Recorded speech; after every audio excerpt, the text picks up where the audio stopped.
Hi hello welcome to my channel. ಯಾರೆಲ್ಲ ಭಾಗ 1 ಮತ್ತು ಭಾಗ 2 ನೋಡಿಲ್ಲ, ಈ ಕೂಡಲೇ ನೋಡಿ, ತುಂಬ ಇಂಟ್ರೆಸ್ಟಿಂಗ್ ಆಗಿದೆ. ಲವ್ ಅಟ್ ಫಸ್ಟ್ ಸೈಟ್ ಭಾಗ 3. ಅವರಿಬ್ಬರ ನೋಟಗಳು ಬೆರೆತಿದ್ದವು. ಪ್ರಪಂಚದ ಪರಿವೇ ಇಲ್ಲದಂತಿರುವವರನ್ನು ಇಹಕ್ಕೆ ಕರೆತಂದಿದ್ದು ನವ್ಯ ಅವರ ಕೂಗು. ಬಾ ಅತ್ತರ್, ಅಲ್ಲೇ ಯಾಕೆ ನಿಂತಿದೆಯಾ ಎಂದವರ ಮಾತು ಕೇಳಿ ಅವನು ಅಖಿಲ ಎದುರಿಗೆ ಊಟಕ್ಕೆ ಕುಳಿತ. ಅವನ ನೋಟ ಎದುರಿಸಲು ಏನು ಹಿಂಜರಿಕೆಯಿಂದ ಅವಳು ತಲೆ ಮೇಲೆತ್ತಲೇ ಇಲ್ಲ. ಊಟ ಆದ ನಂತರ ತನೀಶ್ ಅವರು ಅಖಿಲಾಗೆ, ಪುಟ, ಇವನೇ ನನ್ನ ಮಗ ಅಥರ್ವ್ ಯಾದವ್. ಇದೇ ಮೊದಲಲ್ವಾ ಅವನ ನೋಡ್ತಿರೋದು ನೀನು? ಬಂದಾಗೆಲ್ಲ ಅವನು ಮನೆಯಲ್ಲಿ ಇರಲಿಲ್ಲ, ಅದಕ್ಕೆ ಈಗ ಪರಿಚಯ ಮಾಡಿಸ್ತಿದ್ದೀನಿ ಎಂದರು. ಅವಳು ಮುಗಳ್ನಕ್ಕು ಅವನೆಡೆಗೆ ತಿರುಗಿ ಹಲೋ ಎಂದಳು. ಅವನು ಪ್ರತಿಯಾಗಿ ವಿಶ್ ಮಾಡಿದ. ನಂತರ ತನಗೆ ಕೆಲಸವಿದೆ ಎಂದು ಎಲ್ಲರಿಗೂ ತಿಳಿಸಿ ತನ್ನ ಕೋಣೆ ಸೇರಿದ. ಅಖಿಲ ಶ್ರಾವಣಿ ಮನೆಗೆ ಹೊರಟಾಗ ಅವರೆಲ್ಲ ಒತ್ತಾಯ ಮಾಡಿ ಅಲ್ಲೇ ಇರುವ ಹಾಗೆ ಮಾಡಿದರು. ರೂಮಿಗೆ ಬಂದವನ ಹೃದಯ ಜೋರಾಗಿ ಬಡಿದುಕೊಳ್ಳುತ್ತಿತ್ತು. ಪುಣ್ಯ, ಬೇಗ ಬಂದೆ. ಇನ್ನೊಂದು ಸ್ವಲ್ಪ ಹೊತ್ತು ಅವಳ ಮುಂದೆ ನಿಂತಿದ್ರು ನನಗೆ ನನ್ನ ಕಂಟ್ರೋಲ್ ಮಾಡಿಕೊಳ್ಳೋದೇ ಕಷ್ಟ ಆಗ್ತಾ ಇತ್ತು. ಥ್ಯಾಂಕ್ ಯು ಸೋ ಮಚ್ ದೇವರೇ, ಕಿನ್ನರಿನ ನನ್ನ ಕಣ್ಣ ಮುಂದೆ ತಂದಿದ್ದಕ್ಕೆ ಎಂದು ತನ್ನಷ್ಟಕ್ಕೆ ತಾನೇ ಮಗುವಂತೆ ಕುಣಿದು ಸಂಭ್ರಮಿಸಿದ. ಎಷ್ಟೋ ಹೊತ್ತಿನ ನಂತರ ಆ ಗುಂಗಿನಿಂದ ಹೊರಬಂದವನು ತನ್ನ ಕೆಲಸದ ವರದಿ ಕಮಿಷನರ್ಗೆ ನೀಡಲು ಮನೆಯವರಿಗೆ ತಿಳಿಯದಂತೆ ತನ್ನ ರೂಮಿನಿಂದ ಹೊರಹೋಗಲು ಇರುವ ರಹಸ್ಯ ದಾರಿಯಲ್ಲಿ ದಾಖಲೆಗಳ ಸಮೇತ ಹೊರಟ. Hello sir. ಹಲೋ ಮಿಸ್ಟರ್ ಹತ್ತರ್, ಬನ್ನಿ ಒಳಗೆ. ಏನಾದರೂ ಇಂಪಾರ್ಟೆಂಟ್ ವಿಷಯ ಇತ್ತಾ? ಒಳಬಂದವನು, ಹೌದು ಸರ್, ಅದಕ್ಕೆ ಇಷ್ಟೊತ್ತಿಗೆ ಬರಬೇಕಾಯಿತು, sorry. No problem, take your seat. ನಾವು ಟೆಲ್ ಮೀ, ಏನು ವಿಷಯ? ಸರ್, ಕಿಡ್ನಾಪಿಂಗ್, ಡ್ರಗ್ಸ್, ಈ ಎಲ್ಲ ದಂಧೆನ ನಡೆಸ್ತಾ ಇರೋದು ಸುಹಾಸ್ ಮನೆತನದವರಲ್ಲಿ ಯಾರೋ ಒಬ್ಬ. ನಮಗೆ ಸಿಕ್ಕಿರೋ ಸಾಕ್ಷಿಗಳ ಪ್ರಕಾರ ಕಿಡ್ನಾಪ್ ಮಾಡಿದ ಹುಡುಗಿಯರನ್ನ ಯಾವುದೋ ಕೆಲಸಕ್ಕೆ ಉಪಯೋಗಿಸಿಕೊಳ್ಳುತ್ತಿದ್ದಾರೆ. ನಮಗೆ ಸಿಕ್ಕಿರುವ ವಿಡಿಯೋ ಅಲ್ಲಿನ ಡಾಕ್ಟರ್ ಸೋಮೇಶ್ ಆ ಹುಡುಗಿಯರನ್ನ ಚೆಕ್ ಮಾಡಿಸುತ್ತಿರುವುದು ಮಾತ್ರ ಇದೆ. ಆ ನೆಲಮಾಳಿಗೆಯಲ್ಲಿ ಸುರಂಗ ಇದೆ, ಅದು ಎಲ್ಲಿ ತಲುಪುತ್ತೆ ಅಂತ ಕಂಡುಹಿಡಿಬೇಕು ಸರ್. ಆಗ ಮಾತ್ರ ಅವರ ಪ್ಲಾನ್ಗಳ ಬಗ್ಗೆ ಅವರು ಏನು ಮಾಡ್ತಾ ಇದ್ದಾರೆ ಅನ್ನೋದು ಕ್ಲಿಯರ್ ಆಗಿ ಗೊತ್ತಾಗುತ್ತೆ. ಈಗಿರುವ ಸಾಕ್ಷಿಗಳಿಂದ ನಾವು ಅವರಿಗೆ ಶಿಕ್ಷೆ ಕೊಡಿಸೋಕೆ ಆಗಲ್ಲ. ನಾವೀಗ ನಮ್ಮವರು ಯಾರನ್ನಾದರೂ ಆ ಕೋಟೆಯೊಳಗೆ ಕಳಿಸಬೇಕು ಸರ್, ಆಗ ನಮಗೆ ಸಹಾಯ ಆಗುತ್ತೆ. ನೀವು ಹೇಳೋದೇನೋ ಸರಿ, ಆದರೆ ಯಾರನ್ನ ಕಳಿಸೋದು? ಅದು ಅಷ್ಟು ಸುಲಭ ಅಲ್ಲ, ಅವರ ಲೈಫ್ ರಿಸ್ಕಲ್ಲಿರುತ್ತೆ ಎಂದಾಗ ಈ ಕೆಲಸ ನಾನು ಮಾಡ್ತೀನಿ ಎಂಬ ಮಾತು ಕೇಳಿ ಇಬ್ಬರು ಧ್ವನಿ ಬಂದ ಕಡೆ ನೋಡಿದರು. ಅವರಿಬ್ಬರ ಮೊಗದಲ್ಲಿ ಆಶ್ಚರ್ಯವೇ ತುಂಬಿತ್ತು. ಕಮಿಷನರ್ ಇವರು ಯಾರು ಎಂಬ ಯೋಚನೆಯಲ್ಲಿದ್ದರೆ ಅಥರ್ ಇವರ್ಯಾಕೆ ಇಲ್ಲಿಗೆ ಬಂದರು ಎಂಬ ಯೋಚನೆಯಲ್ಲಿದ್ದ. ಅವರ ಮುಖಭಾವ ಅರಿತವಳು ಕಮಿಷನರ್ ಕಡೆ ತಿರುಗಿ, ಐ ಆಮ್ ಅಖಿಲ, ಸುಹಾಸ್ ಹಾಸ್ಪಿಟಲಲ್ಲಿ ಪ್ರಾಕ್ಟೀಸ್ ಮಾಡ್ತಾ ಇದ್ದೀನಿ ಸರ್, ನಾನು ಈ ಕೆಲಸ ಮಾಡ್ತೀನಿ, ಟ್ರಸ್ಟ್ ಮೀ ಎಂದಾಗ ಕಮಿಷನರ್ ಅಥರ ಮುಖ ನೋಡಿದರು. ಅಥರ್, ನೀವು ಇಲ್ಲಿಗೆ ಹೇಗೆ ಬಂದ್ರಿ, ಅದು ಇಷ್ಟೊತ್ತಿನಲ್ಲಿ ಎಂದು ಕೇಳಿದ. ಅದು ನಾನು ಪೆನ್ ಡ್ರೈವ್ ರೆಕಾರ್ಡರ್ ನಿಮ್ಮ ರೂಮಿನಲ್ಲಿ ಬಿಟ್ಟಿದ್ದು ನೆನಪಾಯಿತು, ತಗೊಳ್ಳೋಣ ಅಂತ ಬಂದೆ. ನೀವೆಲ್ಲೂ ಕಾಣಿಸ್ಲಿಲ್ಲ, ಅಲ್ಲೇ ಪೆನ್ ಡ್ರೈವ್ ಕೂಡ ಇರಲಿಲ್ಲ. ಗಾರ್ಡನ್ನಲ್ಲಿ ಇರಬಹುದೇನೋ ಅಂತ ಕೆಳಗೆ ಬಂದಾಗ ನೀವು ಕಂಡ್ರೆ. ನಿಮ್ಮ ಹತ್ತಿರ ಬರೋ ಅಷ್ಟರಲ್ಲಿ ನೀವು ಎಲ್ಲೋ ಹೊರಟಿದ್ರಿ. ಇಷ್ಟೊತ್ತಿಗೆ ಒಬ್ಬ ಲಚ್ಲರ್ಗೆ ಹೊರಗೆ ಏನು ಕೆಲಸ, ಏನೂ ಸರಿ ಇಲ್ಲ ಅನ್ನಿಸ್ತು, ನಿಮ್ಮನ್ನು ಫಾಲೋ ಮಾಡಿಕೊಂಡು ಬಂದೆ. ಆಚೆ ಸೆಕ್ಯೂರಿಟಿ ಇರಲಿಲ್ಲ, ಸೊ ಸುಲಭವಾಗಿ ಒಳಗೆ ಬಂದೆ. ಇಲ್ಲಿ ನೀವು ಡೋರ್ ಲಾಕ್ ಮಾಡಿರಲಿಲ್ಲ, ಹಾಗಾಗಿ ನಿಮ್ಮ ಮಾತು ಕೇಳಿಸಿತು ಎಂದು ಸುದೀರ್ಘವಾಗಿ ಎಲ್ಲ ಹೇಳಿ ಮುಗಿಸಿದ್ದಳು. ಅವಳು ಹೇಳಿದ್ದು ಕೇಳಿ ಅಥರ್, ನಾನು ಅಂಡರ್ ಕವರ್ ಆಫೀಸರ್, ಈ ವಿಷಯ ಲೀಕ್ ಆಗಬಾರದು ಅಂತ ನಾನು ನಮ್ಮ ಮನೆಯವರಿಗೆ ಈ ವಿಷಯ ಹೇಳಿಲ್ಲ. ನೀವು ಈ ವಿಷಯ ಯಾರಿಗೂ ಹೇಳಬೇಡಿ. ಒನ್ ಮೋರ್ ಥಿಂಗ್, ನೀವು ಈ ಕೇಸಲ್ಲಿ ಇನ್ವಾಲ್ವ್ ಆಗಬೇಡಿ ಎಂದವನು ಕಮಿಷನರ್ ಕಡೆ ತಿರುಗಿ, sir, she is my relative, ಇವರೇ ಈ ಪೆನ್ ಡ್ರೈವಲ್ಲಿ ಇನ್ಫಾರ್ಮೇಷನ್ ಕಲೆಕ್ಟ್ ಮಾಡಿರೋದು ಎಂದನು. ಕಮಿಷನರ್ ಅಖಿಲ ಬಳಿ ಬಂದು ತಲೆ ಸವರಿ, ಥ್ಯಾಂಕ್ ಯು ಕಂದ, ಆದರೆ ಇನ್ನೂ ಈ ಥರ ರಿಸ್ಕ್ ತಗೋಬೇಡ, ಈ ಕೆಲಸ ಮಾಡೋಕ್ಕೆ ನಾವಿದ್ದೀವಿ ಎಂದಾಗ, ಇಲ್ಲ ಅಂಕಲ್, ಈ ಕೆಲಸ ನಾನು ಮಾಡ್ತೀನಿ, ಪ್ಲೀಸ್. ನಾನು ಈ ಊರಿಗೆ ಬಂದ ಉದ್ದೇಶನೇ ನನ್ನ ಅಕ್ಕನ್ನ ಹುಡುಕೋದು. ಅವಳು ಕಾಣೆಯಾಗಿರುವುದಕ್ಕೂ ಈ ಕೇಸ್ಗೂ ಏನೋ ಸಂಬಂಧ ಇದೆ. ಈ ಕೇಸ್ ಸಾಲ್ವ್ ಆದರೆ ಅಕ್ಕ ಸಿಗ್ತಾಳೆ. ಸೊ ಪ್ಲೀಸ್ ಅಂಕಲ್, ಈ ಕೆಲಸ ನಾನು ಮಾಡ್ತೀನಿ ಎಂದು ಅಖಿಲ ಬೇಡಿಕೆ ಇಟ್ಟಾಗ ಕಮಿಷನರ್ ಅಥರ ಮುಖ ನೋಡಿದರು. ಅವನು, ಈ ಕೇಸ್ ನಾನು ಸಾಲ್ವ್ ಮಾಡ್ತೀನಿ, ಮತ್ತೆ ನಿಮ್ಮ ಅಕ್ಕನ್ನ ಹುಡುಕಿಕೊಡೋ ಜವಾಬ್ದಾರಿ ನಂದು. ನೀನು ಈ ಕೇಸಲ್ಲಿ ಇನ್ವಾಲ್ವ್ ಆಗೋದು ನನಗೆ ಇಷ್ಟ ಇಲ್ಲ.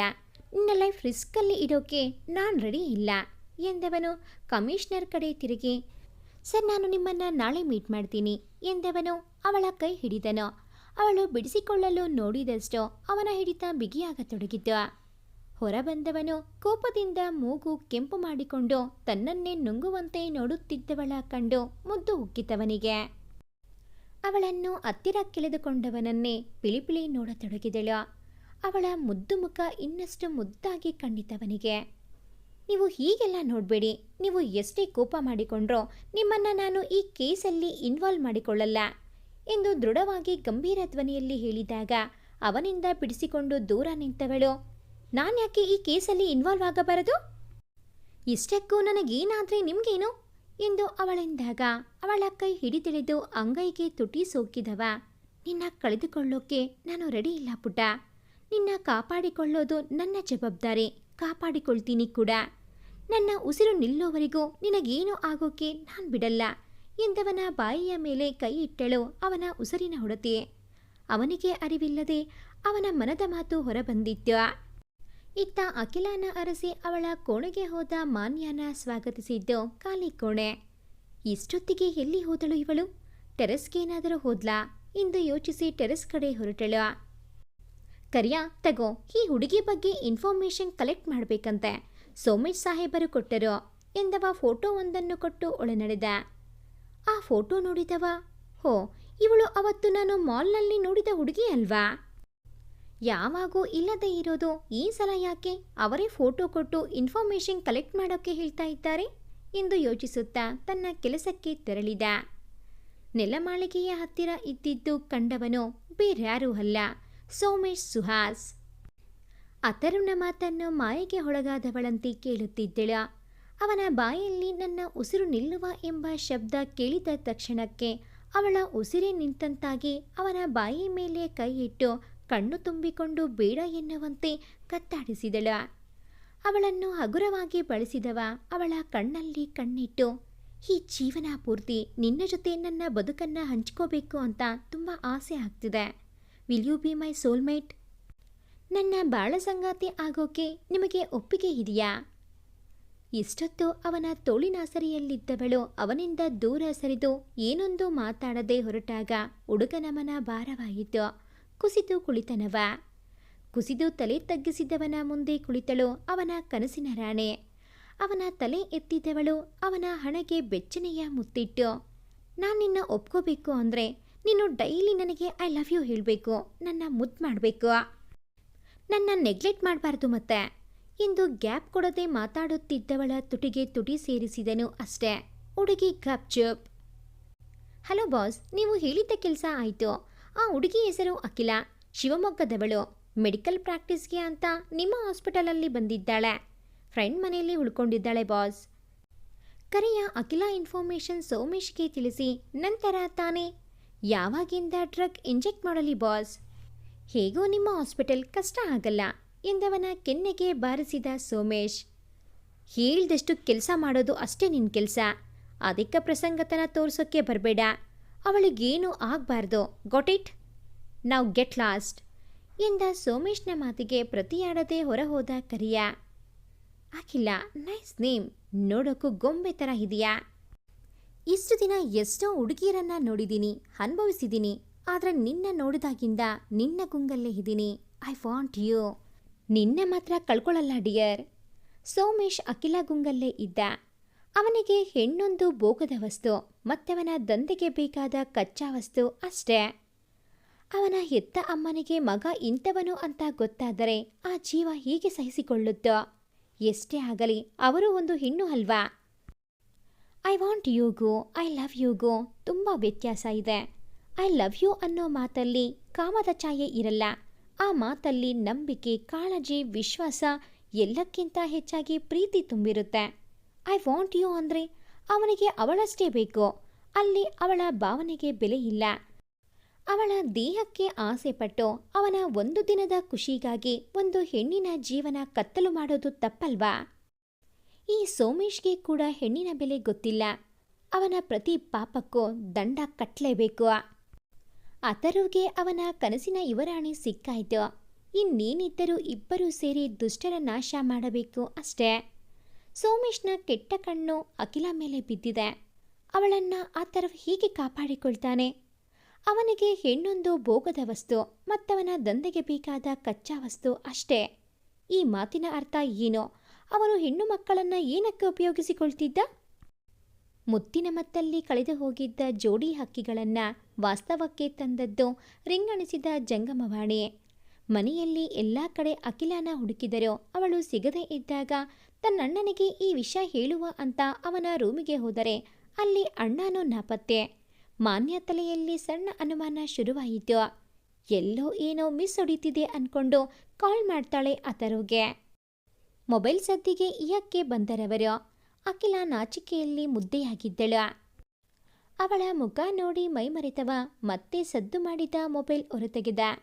ಮಾನ್ಯಾಳ ಹೆಸರನ್ನು ಮೊಬೈಲ್ ಪರದೆ ಮೇಲೆ ಕಂಡಾಗ ನಾವು ಮನೆಯಲ್ಲಿ ಇಲ್ಲ ಅಂತ ಎಲ್ಲರಿಗೂ ಗೊತ್ತಾಯಿತಾ ಎಂಬ ಯೋಚನೆ ಮೂಡಿ ತಕ್ಷಣ ಕಾಲ್ ರಿಸೀವ್ ಮಾಡಿದ. ಹಲೋ ಅಣ್ಣ, ಎಲ್ಲಿದ್ದೀಯಾ? ಇಲ್ಲೇ ಹೊರಗಡೆ ಬಂದಿದ್ದೆ. ಯಾಕೆ? ಅಖಿಲ ಮನೆಯಲ್ಲಿ ಎಲ್ಲೂ ಕಾಣ್ತಿಲ್ಲ. ಅವಳ ಮೊಬೈಲ್ ಕೂಡ ರೂಮಲ್ಲೇ ಇದೆ. ನಿಂಗೇನಾದರೂ ಗೊತ್ತಾ ಅಂತ ಕೇಳೋಕೆ ಕಾಲ್ ಮಾಡಿದೆ. ಅಲ್ಲೇ ಎಲ್ಲೋ ಇರ್ತಾರೆ, ನಾನು ಮನೆಗೆ ಬರ್ತಾ ಇದ್ದೀನಿ, ನೋಡೋಣ ಇರೋ. ಡ್ಯಾಡ್ಗೆ ಹೇಳಬೇಡ, ಸುಮ್ಮನೆ ಟೆನ್ಷನ್ ಮಾಡ್ಕೋತಾರೆ ಎಂದ ಕಳ್ಳ. ಎಲ್ಲಿ ಸಿಕ್ಕಿಕೊಳ್ತೀವೋ ಅಂತ. ಸರಿ ಅಣ್ಣ, ಬೇಗ ಬಾ ಎಂದವಳ ಅನುಮಾನ ಹಾರಿ ಹೋಗಿತ್ತು. ಅಖಿಲ ಅವನ ಜೊತೆ ಇಲ್ಲ ಅಂತ ಕೇಳಿ ಅವ ಮಾನ್ಯಾಳ ಜೊತೆ ಮಾತಾಡುವಾಗ ಅವನನ್ನೇ ಭಯದಿಂದ ನೋಡುತ್ತಿದ್ದವಳು. ಏನಾಯ್ತು ಮಾನ್ಯಾಗೆ? ನಾವು ಮನೆಯಲ್ಲಿಲ್ಲ ಅಂತ ಗೊತ್ತಾಯಿತಾ? ಈಗ ನಾನು ಮನೆಗೆ ಹೇಗೆ ಬರಲಿ? ಮಾನ್ಯ ಕೇಳಿದ್ರೆ ಏನು ಹೇಳಿ ಅಂತ ಒಂದೇ ಸಮ ಪ್ರಶ್ನೆ ಕೇಳುತ್ತಿದ್ದವಳ ಬಳಿ ಬಂದವ. ನಾನಿದ್ದೀನಲ್ಲ, ಯಾಕೆ ಯೋಚನೆ ಎಂದವ. ಹೌದು, ನೀನು ಹೇಗೆ ಬಂದೆ ಇಲ್ಲಿಯವರೆಗೆ? ಗಾಡಿ ತಗೊಂಡು ಬಂದ್ಯಾ ಎಂದು ಕೇಳಿದನವ. ಇಲ್ಲ, ಆಟೋ ಅಲ್ಲಿ ಬಂದೆ ಎಂದು ಅವಳೆಂದಾಗ, ಸರಿ ಮೊದಲು ಮನೆಗೆ ಹೋಗೋಣ, ಆಮೇಲೆ ಬೇರೆ ಮಾತು, ಗಾಡಿ ಹತ್ತು ಎಂದವ ತನ್ನ ಬುಲೆಟ್ ಸ್ಟಾರ್ಟ್ ಮಾಡಿದ. ಹತ್ತಿ ಕುಳಿತವಳು ಅವನನ್ನ ಹಿಡಿದುಕೊಳ್ಬೇಕಾ ಬೇಡ್ವಾ ಅನ್ನೋ ಯೋಚನೆಯಲ್ಲಿ ಇದ್ದಾಗ ಅವಳನ್ನ ಗಮನಿಸಿದವ ಬೇಕೆಂದೇ ಸ್ವಲ್ಪ ಮುಂದೆ ಹೋಗಿ ಸಡನ್ನಾಗಿ ಬ್ರೇಕ್ ಹಾಕಿದ. ಈಗ ಹುಡುಗಿ ಕೈ ತಂತಾನೆ ಅವನನ್ನ ಬಳಸಿದ್ದವು. ಕಂಡು ಕಾಣದ ಕಿರುನಗೆ ಇಬ್ಬರ ಮುಖದಲ್ಲೂ ಮೂಡಿ ಮರೆಯಾಯಿತು. ಮನೆಯಿಂದ ಸ್ವಲ್ಪ ದೂರ ಗಾಡಿ ನಿಲ್ಲಿಸಿದವ ಅವಳನ್ನ ಕರೆದುಕೊಂಡು ಯಾರಿಗೂ ತಿಳಿದಿರದ ದಾರಿಯಿಂದ ಮನೆಯೊಳಗೆ ಕರೆತಂದಿದ್ದ. ಅದನ್ನ ಕಂಡು ಪೊಲೀಸ್ ಸಾಹೇಬರಿಗೆ ಕಳ್ಳದಾರಿಗಳ ಪರಿಚಯ ಜಾಸ್ತಿ ಇದ್ದ ಹಾಗೆ ಇದೆ ಎಂದವಳು ಸಣ್ಣ ಸ್ವರದಲ್ಲಿ ಅಣುಕಿಸಿದಾಗ, ಏನ್ ಮಾಡೋದು, ಕಳ್ಳರನ್ನ ಹಿಡಿಯೋರು ಕಳ್ಳರ ತರಾನೇ ಯೋಚನೆ ಮಾಡಬೇಕಲ್ಲ ಎಂದು ಕಣ್ಣೊಡೆದನವ. ಅವಳನ್ನ ಅವಳ ರೂಮ್ ಹತ್ತಿರ ಬಿಟ್ಟವ ತನ್ನ ಗಾಡಿ ತೆಗೆದುಕೊಂಡು ಪುನಃ ಮನೆಗೆ ಬಂದ.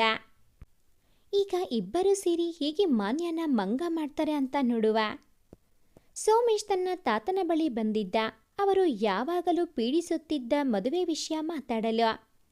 ತಾತ, ನಾನು ಮದುವೆ ಆಗಬೇಕು ಅಂತ ನಿರ್ಧಾರ ಮಾಡಿದ್ದೀನಿ ಎಂದಿದ್ದ. ಅವನ ಮಾತು ಕೇಳಿ ಸುದರ್ಶನ ಅವರ ಖುಷಿಗೆ ಪಾರವೇ ಇಲ್ಲವಾಯಿತು. ತುಂಬ ಒಳ್ಳೆಯ ವಿಷಯ ಹೇಳಿದೆ. ನಿನಗೆ ಇಷ್ಟ ಆಗೋ ಹುಡುಗಿ ಹುಡುಕೋ ಜವಾಬ್ದಾರಿ ನಮ್ದು ಎಂದವರೆಂದಾಗ, ಆ ಕೆಲಸ ನಾನು ನಿಮಗೆ ಕೊಡಲ್ಲ ತಾತ, ನಾನೊಂದು ಹುಡುಗಿನ ಇಷ್ಟಪಡ್ತಾ ಇದ್ದೀನಿ. ಅವನ ಮಾತು ಕೇಳಿ ಅವರ ಖುಷಿಯೇ ಹಾರಿ ಹೋಯಿತು. ಕೂಡು ಕುಟುಂಬಕ್ಕೆ ಸೊಸೆ ತರುವುದು ಕಷ್ಟದ ಕೆಲಸ. ಬರುವ ಸೊಸೆ ಮನೆ ಮನೆಗಳ ಬೆಳಗಬೇಕೇ ಹೊರತು ಒಡೆಯಬಾರದು ಅಲ್ವಾ? ಮನೆಯ ಹಿರಿಯರಾಗಿ ಅವರಿಗೂ ಒಂದಿಷ್ಟು ಜವಾಬ್ದಾರಿ ಇರುತ್ತೆ, ಅದನ್ನ ನಿಭಾಯಿಸಲೇಬೇಕು. ಆ ಹುಡುಗಿ ಯಾರು? ಯಾವಾಗಿಂದ ನಡೀತಿದೆ ಇದೆಲ್ಲ ಎಂದವರು ಗಂಭೀರವಾಗಿ ಕೇಳಿದಾಗ ಅವ ನೀಡಿದ ಉತ್ತರ, ರೀ, ಅಕ್ಕಿನ ನೋಡಬೇಕು ಅಂತ ತುಂಬ ಅನಿಸ್ತಿದೆ. ಅವಳಂತೂ ಬರಲ್ಲ, ನಾವಾದರೂ ಹೋಗಿ ಬರೋಣ ಪ್ಲೀಸ್. ನಂಗೂ ಹಾಗೆ ಅನಿಸ್ತಿದೆ. ಈ ಭಾನುವಾರ ಹೋಗಿ ಬರೋಣ, ಖುಷಿನಾ? ಹಾಂ, ಹಾಗೆ ಅಚ್ಚಲ್ಗೂ ಹೇಳು, ಅವನು ಬರ್ತಾನ ಕೇಳು. ಸರಿ, ತುಂಬ ಖುಷಿ ಆಯಿತು, ಥ್ಯಾಂಕ್ಸ್ ರೀ. ನಾನು ಮುದ್ದುಗೆ ಅಂತ ಅವಳಿಷ್ಟದ ಚಕ್ಲಿ ಕೊಡು ಬಳೆ ಎಲ್ಲ ಮಾಡ್ತೀನಿ ಎಂದವರು ಅಲ್ಲಿ ನಿಲ್ಲದೆ ಅಡುಗೆ ಮನೆ ಹೊಕ್ಕರ. ಸೋಮೇಶ್ ಇಷ್ಟಪಡ್ತಿರೋದು ಯಾರನ್ನ? ಮಾನ್ಯನ ಅಥರ್ವ್ ಅಖಿಲ ಯಾಮಾರಿಸ್ತಾರ, ಇಲ್ಲ ಸಿಕ್ಕಾಕೊಳ್ತಾರ? ಆದ್ಯ ಎಲ್ಲಿದ್ದಾಳೆ, ಹೀಗಿದ್ದಾಳೆ? ಬನ್ನಿ ನೋಡೋಣ. ಅಖಿಲನ ಅವಳ ಕೋಣೆಗೆ ಬಿಟ್ಟು ನೇರ ಮಾನ್ಯ ಇದ್ದಲ್ಲಿಗೆ ಬಂದಿದ್ದ ಅಥರ್ವ್.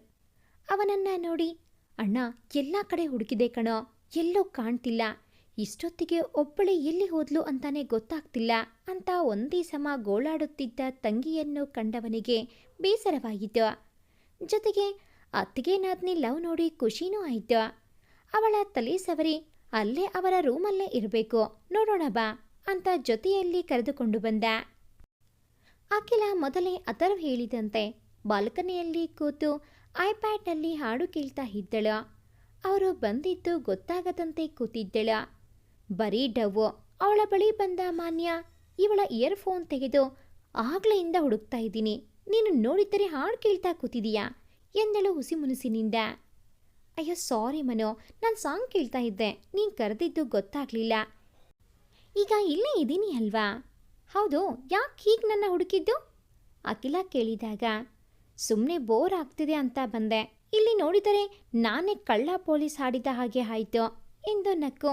ಸರಿ ಮಲ್ಗೋ, ಗುಡ್ ನೈಟ್ ಎಂದು ಹೇಳಿ ಅಲ್ಲಿಂದ ಹೊರಬಂದವಳು ಅಥರ್ವ್ ಇನ್ನೂ ಅಲ್ಲೇ ನಿಂತಿರೋದು ನೋಡಿ, ಏನು ಇನ್ನೂ ಇಲ್ಲೇ ನಿಂತಿದೀಯಾ, ಹೋಗಿ ಮಲ್ಗೋ ಅಂತ ಹೇಳಿ ಜಾಗ ಖಾಲಿ ಮಾಡಿದ್ಲು. ಅಥರ್ವ್ ಅಕ್ಕಿಗೆ ಕಣ್ಣಲ್ಲೇ ವಿದಾಯ ಹೇಳಿ ಹೋಗಿದ್ದ. ಸೋಮೇಶ್ನ ಪ್ಲಾನ್ ಏನು? ಆದ್ಯ ಎಲ್ಲಿದ್ದಾಳೆ, ಹೀಗಿದ್ದಾಳೆ? ಆದ್ಯ ಅಖಿಲಾಗೆ ಸಿಗುತ್ತಾಳ? ಕಾಯ್ದು ನಿರೀಕ್ಷಿಸಿ. ಭಾಗ 4 ಮುಂದುವರಿಯುತ್ತದೆ. ಭಾಗ 4ರ ನೋಟಿಫಿಕೇಷನ್ಸ್ ನಿಮಗೆ ಬರಬೇಕು ಅಂತ ಅಂದರೆ ಈ ಕೂಡಲೇ ಈ ಚಾನಲ್ಗೆ ಸಬ್ಸ್ಕ್ರೈಬ್ ಆಗಿ.